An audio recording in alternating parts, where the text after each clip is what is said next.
with the idea of cutting the size of government, there is, of course, a consequence to that. And, you know, wouldn't cutting the size of government have the effect, essentially, of cutting government jobs and, in effect, putting people out of work? And is that really, you know, something that we want to do when unemployment is so high? And how would you approach, you know, minimizing that impact on the economy?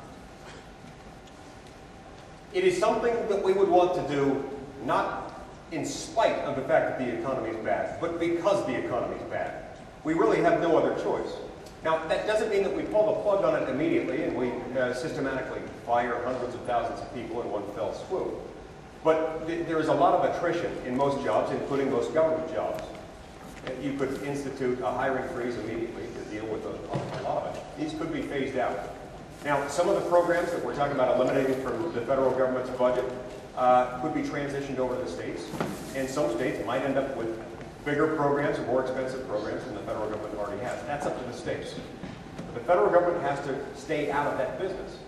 In any event, we have to remember the Constitution is the law, whether we like it or not.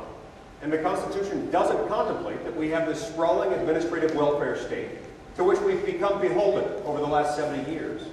That's why what we need is someone who can systematically dismantle that, who knows the tricks that have been used to circumvent the Constitution, who understands the dangerous precedent created by the courts and why that precedent shouldn't be followed or given deference in the halls of Congress, as it's been given preference in the halls of court.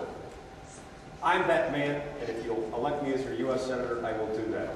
Now, that's not to say that this will be easy, and you point out in your question that some aspects of it will be hard. But we have to remember, at the end of the day, this is not a call for austerity.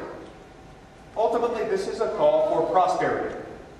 It's something that isn't going to make us poorer as a nation. It is something that will make us more prosperous. And it's something that we have to do because our economic survival depends on doing that very thing.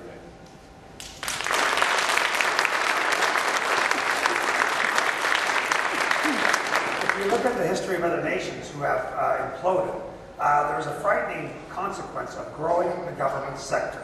It is that those jobs become more valued, they're larger, they have stability, longevity, they pay 2.5 times oftentimes what the private sector pays.